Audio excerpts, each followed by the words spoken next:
Aider les réfugiés à s'insérer dans la vie professionnelle et entrer dans les métiers du numérique. Benjamin Lévesque, c'est la solution du jour et ça s'appelle Pimp My App.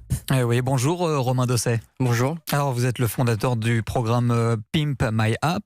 Alors c'est un programme qui existe depuis près de 3 ans maintenant, mais à l'origine, il me semble que c'était pour tout le monde, pas forcément les personnes réfugiées, c'est ça ? Oui, absolument. On a fait le pari avec Pimp My App de créer un programme à un temps très réduit pour venir en aide à des personnes qui rencontrent des obstacles pour aller dans des métiers du numérique.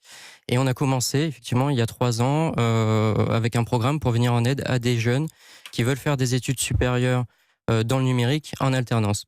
Et pour faire des études supérieures dans le numérique en alternance, il faut trouver une entreprise d'accueil. Et le constat est que ces jeunes-là ont du mal à rassurer l'entreprise, ont souvent un CV vide et ont du mal à trouver. Mais alors par la suite justement, qu'est-ce qui vous a amené à vous occuper de ces personnes réfugiées ?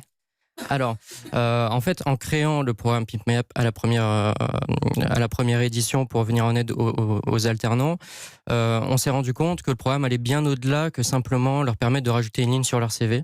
Ça leur permettait de prendre confiance en eux, de se sentir légitime vis-à-vis des grandes entreprises et de déclencher les choses pour eux, de rassurer, de pouvoir réussir un entretien et trouver un emploi. Et en fait, on s'est rendu compte en travaillant avec des associations qui nous ont accompagnés sur Pimp My App pour les alternants, à savoir l'émission locale par exemple ou la Fondation Agir contre l'exclusion, que ces associations-là accompagnent aussi des publics de réfugiés et que les problématiques pour l'accès à l'emploi dans le numérique étaient les mêmes. Alors des réfugiés qui viennent de plusieurs pays, lesquels par exemple ? Alors nous, on n'a aucun critère de sélection au niveau des pays, donc il y a beaucoup de nationalités. Très variés, ouais. Ça varie, majoritairement quand même dans les faits, c'est des personnes qui viennent du Soudan, de Syrie ou d'Afghanistan, mais ça reste très ouvert. Et nous, en fait, on se base sur le tissu associatif beaucoup, puisque c'est un sujet dans lequel on s'est lancé parce qu'il nous tient à cœur.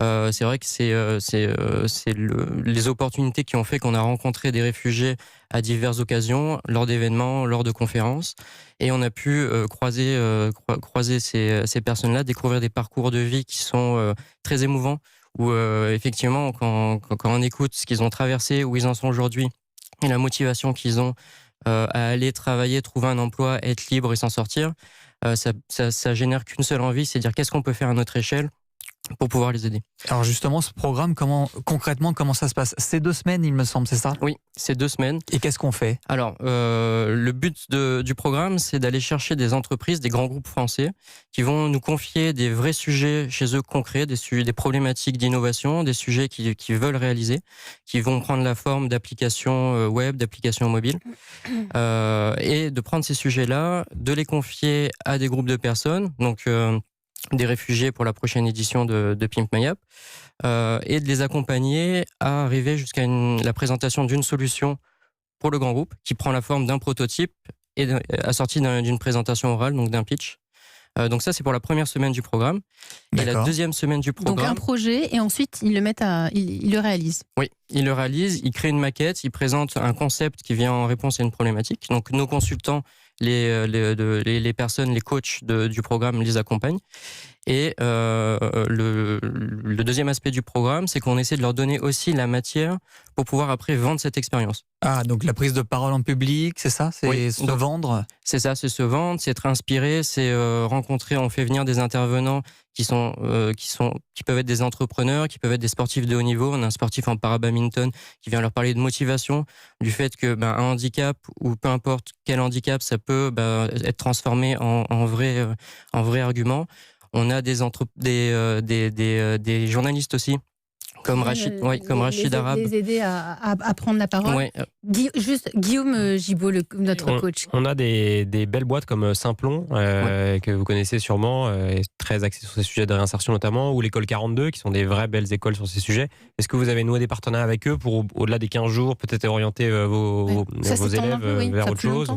Alors, on a pris le parti de ne pas avoir de partenariat très poussé avec les écoles pour rester indépendant et pouvoir conseiller les jeunes finalement de manière très indépendante vers tout un tas d'écoles. Parce que dans les écoles, en particulier dans l'alternance, il y a beaucoup d'écoles privées et c'est vrai que chacune a son modèle économique et parfois c'est pas l'avantage du jeune. Donc nous, on se positionne un peu en dehors de ça. Par contre, on a effectivement des jeunes qui nous sont redirigés par Simplon, par le CNAM, par des écoles qui aiment bien ce qu'on fait, qui pensent qu'on peut avoir une aide concrète pour leurs jeunes dans leurs écoles. Merci Romain Dossé de nous avoir présenté Pimp My App. Donc c'est une solution pour aider les jeunes réfugiés pour accéder à des métiers du numérique. Merci à vous. Merci à vous.